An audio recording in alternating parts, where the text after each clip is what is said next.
Hello नमस्कार, जय हिंद साथियों। मैं उमाशंकर गुप्ता आप सभी का स्वागत करता हूं आपके अपने YouTube channel Shri Rama academy में। साथियों, भारत का महान्यायवादी अटॉर्नी जनरल ऑफ इंडिया, जो कि एक ही बहुत ही महत्वपूर्ण पद है, इसे हम लोग सर्वोच्च विधि का पद भी बोलते हैं।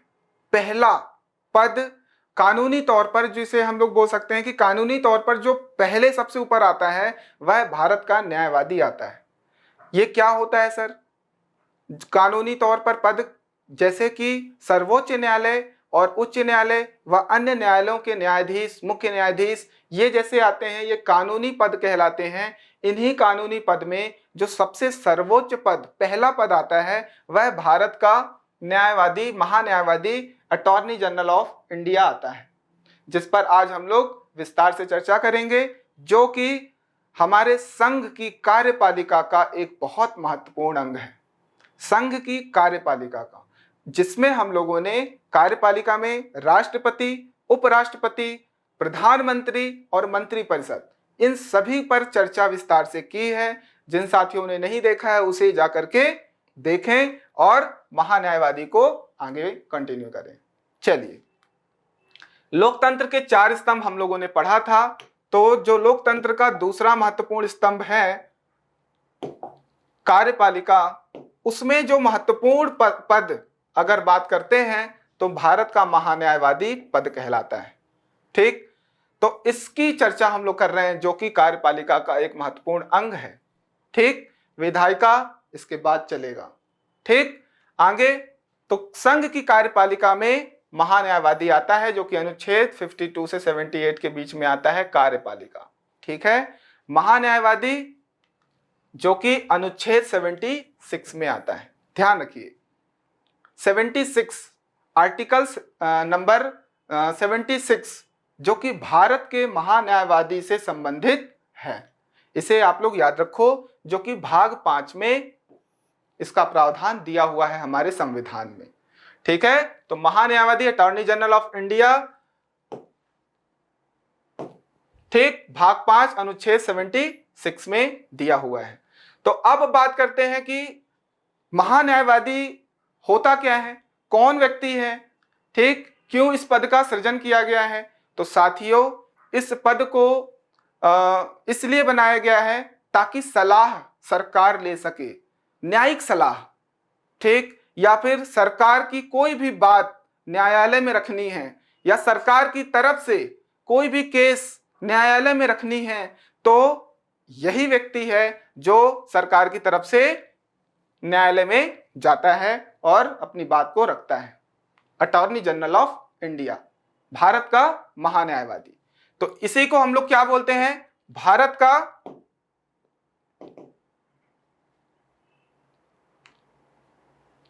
भारत का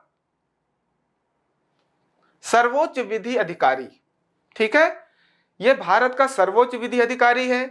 ठीक, सरकार की कानूनी सलाहकार, सरकार का कानूनी सलाहकार है। ये कोई भी सलाह सरकार को लेनी होती है तो अटॉर्नी जनरल से लेता है, कानूनी सलाहकार। ठीक, इतनी बात समझ में आ रही है।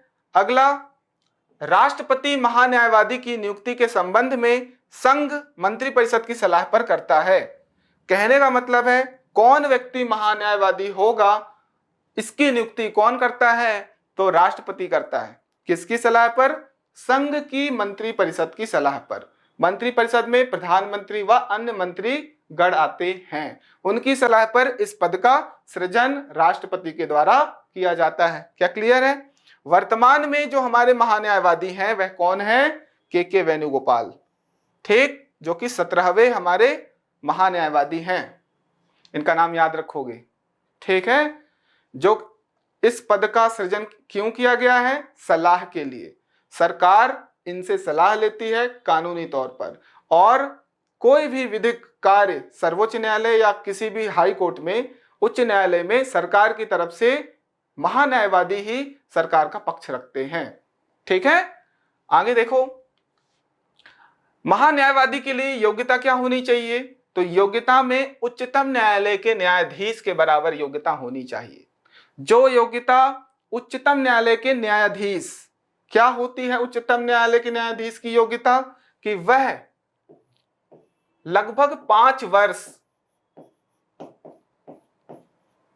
किसी भी हाई कोर्ट में, किसी भी उच्च न्यायालय में न्यायाधीश कार्य, जज के रूप में कार्य कर रहा हो, ठीक, और 10 वर्षों तक या फिर 10 वर्षों तक हाई कोर्ट में या किसी भी न्यायालय में क्या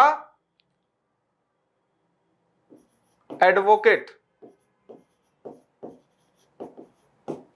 एज अ वकील कार्य किया हो। 5 वर्ष 5 वर्ष किसमें? हाई कोर्ट में एज अ जज वह कार्य किया हो, या फिर 10 वर्ष तक न्यायिक क्रियाविधि में कार्यरत हो, ठीक। तो योग्यता में आपके क्या बोल सकते हो कि उच्चतम न्यायालय के न्यायाधीश के होने की योग्यता होती है हमारे अटॉर्नी जनरल ऑफ इंडिया की, ठीक। अब बात करते हैं पदावधि और वेतन की। पदावधि इनकी कितनी होती है? तो पदावधि, इनका कार्यकाल कुछ भी फिक्स नहीं है, यह राष्ट्रपति के प्रसाद पर्यंत तक होता है। राष्ट्रपति जब तक चाहे तब तक इनका कार्यकाल चलता रहेगा, ठीक। तो देखते हैं, ठीक। संविधान में महान्यायवादी का कार्यकाल ना तो निश्चित किया गया है और ना ही उसे हटाने की प्रक्रिया दिया गया है। मैंने अभी आपको क्या बोला कि संविधान में कोई भी ऐसा प्रावधान या कोई भी ऐसा आर्टिकल नहीं दिया हुआ है जो कि महान्यायवादी के कार्यकाल से संबंधित हो या उसको हटाने की प्रक्रिया से संबंधित हो। तो कोई भी प्रश्न बनेगा तो आप लोग इस पे बिल्कुल गौर करना, क्वेश्चन दे सकता है कि मतलब किस आर्टिकल के तहत महान्यायवादी को हटाया जा सकता है या फिर कुछ इस तरीके की बातें। तो आपको सीधा याद रखना है कि ऐसा कोई प्रावधान ही नहीं है, यह निश्चित नहीं किया गया है, इनका कार्यकाल नहीं दिया गया है कि कितना होना चाहिए, कोई फिक्स नहीं है, ठीक। वह राष्ट्रपति के प्रसाद पर्यंत पद धारण करता है। राष्ट्रपति जब तक चाहेंगे तब तक यह पद पर धारित रहेंगे, पद पर आसीन रहेंगे, ठीक है। वह राष्ट्रपति को त्यागपत्र देकर पद मुक्त हो सकता है। अगर वह त्यागपत्र देना चाहें तो किसे देंगे? राष्ट्रपति को देंगे। महान्यायवादी किसे देंगे अपना त्यागपत्र? राष्ट्रपति को देंगे। क्लियर है? महान्यायवादी के वेतन को निर्धारित करने की शक्ति जो है वह किसमें है? राष्ट्रपति में निहित है। तो आप लोग यहाँ पे ध्यान दोगे कि महान्यायवादी अपना त्यागपत्र किसको देंगे? राष्ट्रपति को देंगे। महान्यायवादी के वेतन को निर्धारित कौन करेगा? तो राष्ट्रपति करेगा। क्या इतनी बात समझ में आ गई? ठीक। योग्यता, उच्चतम न्यायालय के न्यायाधीश होने की योग्यता होनी चाहिए, बाकी चीजें क्लियर है। अब हम लोग क्या देखेंगे? इनके कार्य। महान्यायवादी कौन कौन से कार्य करते हैं? तो महान्यायवादी भारत सरकार का सर्वप्रथम विधि अधिकारी है। मैं आप लोगों को कई बार बता चुका, विधि अधिकारी, सर्वप्रथम विधि अधिकारी मतलब न्यायिक प्रक्रियाओं में जो व्यक्ति हैं उनमें ये प्रथम व्यक्ति आएगा। न्यायिक प्रक्रियाओं में कौन व्यक्ति आते हैं? सभी वकील आते हैं, सभी कोर्ट्स के जज आते हैं, चाहे वो डिस्ट्रिक्ट कोर्ट हो, हाई कोर्ट हो, सुप्रीम कोर्ट हो, इन सभी के जो भी मुख्य न्यायाधीश हैं उनके ऊपर भी कौन आता है? तो महान्यायवादी आते हैं, ठीक। तो ये प्रथम विधि अधिकारी हैं, ये आपको याद रखना है, ठीक। जो कि निम्नलिखित कार्य करते हैं। पहला, भारत सरकार से संबंधित मामलों को उच्चतम न्यायालय में लेकर के जाते हैं।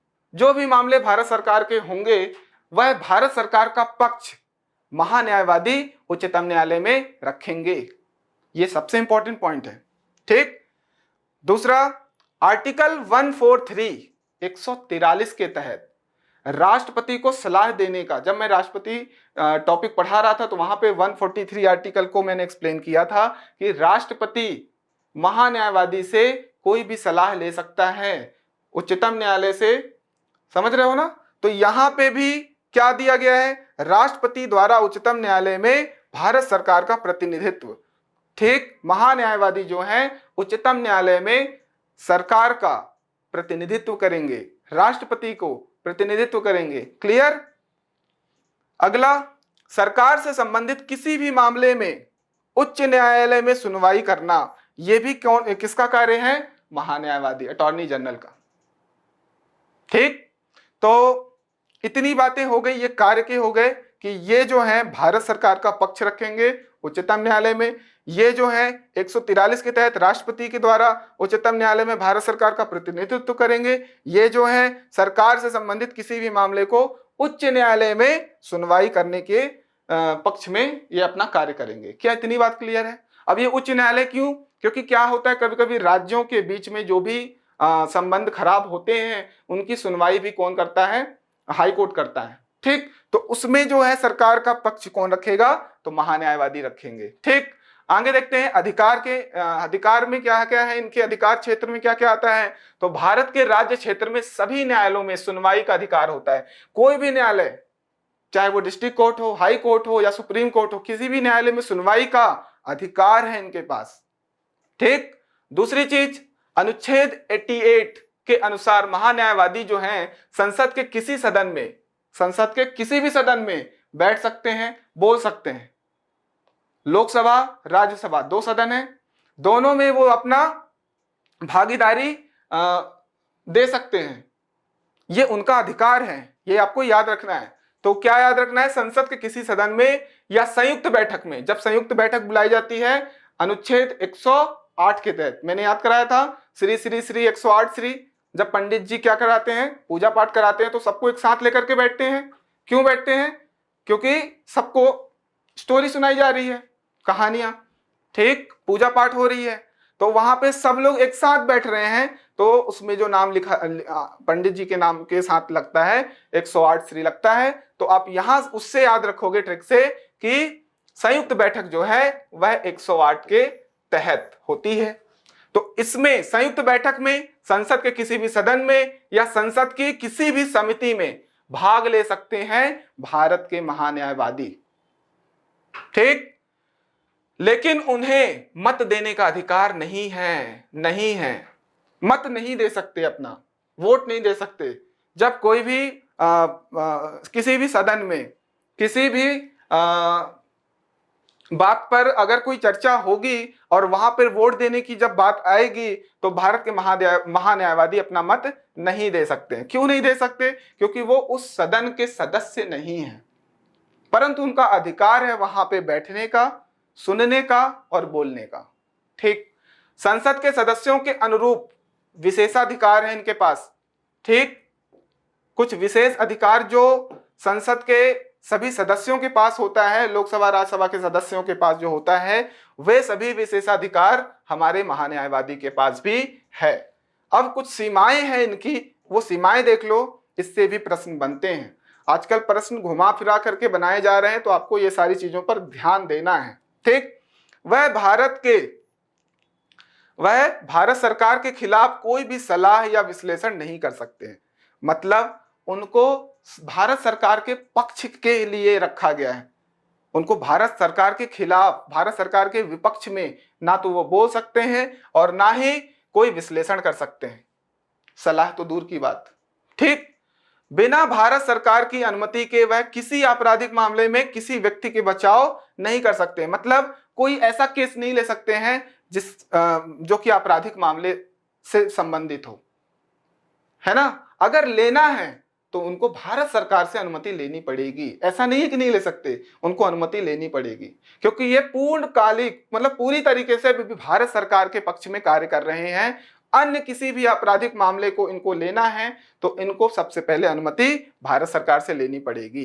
बिना भारत सरकार की अनुमति के वह किसी भी परिषद या कंपनी के निदेशक पद का ग्रहण नहीं कर सकते हैं। समझ रहे हो? किसी भी बड़ी कंपनी का ना तो वो निदेशक, मतलब किसी भी बड़ी कंपनी के किसी बड़े पोस्ट पर उनको नहीं धारण किया जा सकता है, उनको ये अनुमति नहीं है।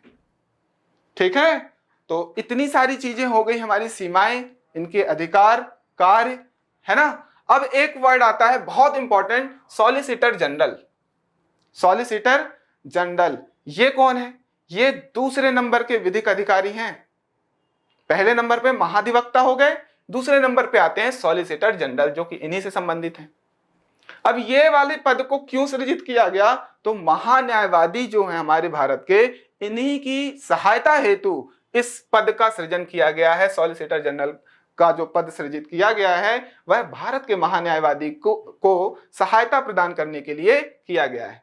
तो यहां पे देखो, भारत के महान्यायवादी की सहायता के लिए सॉलिसिटर जनरल और इनके साथ में कुछ अन्य सॉलिसिटर जनरल की भी नियुक्ति की जाती है। क्या इतनी बात क्लियर है?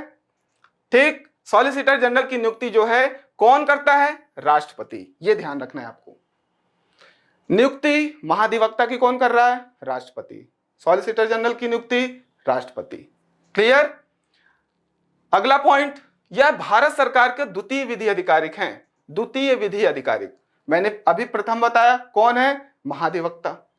भारत के जो महाधिवक्ता हैं वह प्रथम विधि अधिकारिक हैं। द्वितीय विधि अधिकारिक सॉलिसिटर जनरल। वर्तमान में कौन है? तुषार मेहता। कौन है? तुषार मेहता। अब यहां पे एक पॉइंट आप ध्यान रखोगे, जो भारत का महान्यायवादी है वह संवैधानिक दर्जे के रूप में उसे पद को सृजित किया गया है। संवैधानिक रूप से